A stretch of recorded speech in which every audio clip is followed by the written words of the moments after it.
새 총리 후보의 문창극 전 중앙일보 주필이 지명되자 그의 극우적 시각을 드러내는 칼럼들이 SNS 등을 통해 회자되고 있습니다.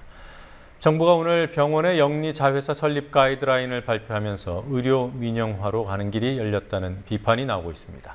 오늘 있었던 주요 뉴스들 정리해 보도록 하겠습니다. 황준호 뉴스 취재팀장 나와 있습니다. 어서 오십시오. 예. 자, 문창극 지명자의 칼럼들이 계속 회자되고 있어요. 예. 조금 전에 뉴스혹에서 대선 직후에 나온 칼럼을 봤습니다만 총선 직후에도 비슷한 칼럼이 있었다고요? 그렇습니다. 2012년 4월 총선 직후에, 그때는 총선에서 원래는 민주당이 이기지 않을까라고 했는데 그 예상을 깨고 새누리당이 이겼었는데요. 거기에 대해서 하늘의 마음이 작용하지 않았다면 어떻게 이런 일이 일어날 수 있었겠는가.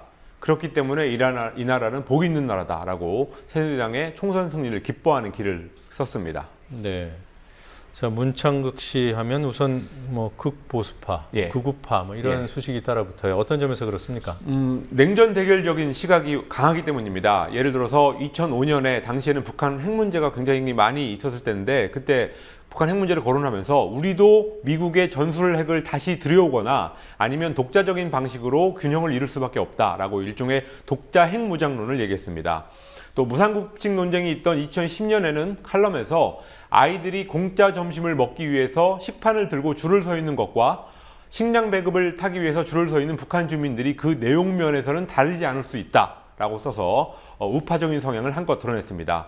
반면에 삼성 비자금 폭로 사태 때는 그때 당시에는 천주교 정의구현 사재단의 신부들이 그 김용철 변호사를 옹호하고 그랬었는데요. 그때 폭로 대상이 된 사람들, 삼성 측을 얘기합니다. 폭로 대상이 된 사람들의 고통에 대해서는 사랑과 연민이 없는가라고 삼성을 적극 옹호하기도 했습니다. 네. 자, 인사청문회에서 이 문제가 걸림돌이 될까요? 예, 일단은 극우적인 시각에 대한 논란, 이거는 기본으로 있을 것 같고요, 청문회에서. 그런데 과거의 사례를 볼 때 다른 부분, 예를 들어서 도덕성 문제 이런 데서 사실 진짜 쟁점이 튀어나올 수도 있다는 예상이 있습니다. 언론인에 대한 도덕성 검증은 거의 없었기 때문에 이 사람에 대해서 뭔가가 나올지 모른다는 예상입니다.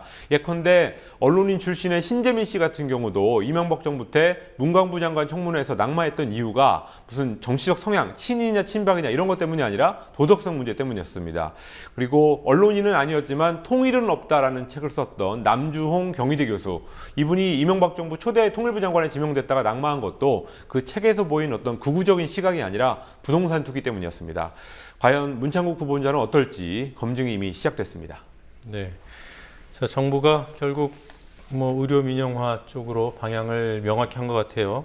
오늘 발표된 내용 구체적으로 어떤 내용들 담겨 있습니까? 예, 보건복지부가 오늘 의료법인의 부대사업 범위를 늘리는 내용의 의료법 시행규칙 개정안, 그리고 부대사업을 위해 자법인을 설립하고 운영할 때 지켜야 되는 가이드라인, 이 두 가지를 발표했습니다. 내용을 보면 앞으로는 병원을 경영하는 의료법인들도 외부 투자를 받아서 여행, 온천, 호텔 같은 다양한 업종에서 자회사를 세울 수 있게 됐습니다.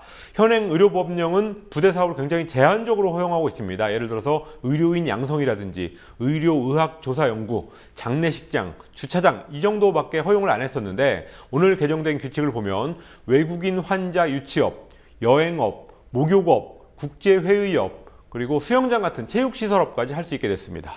네. 국제회의업 이런 것까지 할 수 있다면 일반 기업이랑 다를 게 없을 것 같아요. 그렇습니다. 여기에는 두 가지 문제가 크게 지적되고 있습니다. 첫 번째는 병원이 이런 식으로 이런 업종을 하기 위해서 외부에서 투자를 받으면 결국 그 투자자한테 이익을 나눠줘야 되고, 그러기 위해서는 병원이 가지고 있는 공익적인 기능보다 사익을 추구하게 된다는 점이 우선 꼽히고 있습니다. 또 건강보험 문제인데요. 의료비가 점점 올라가면서 건강보험 재정이 견딜 수 없어지면 결국은 건보제도 자체가 무너질 것이라는 그런 우울한 전망까지 나왔습니다.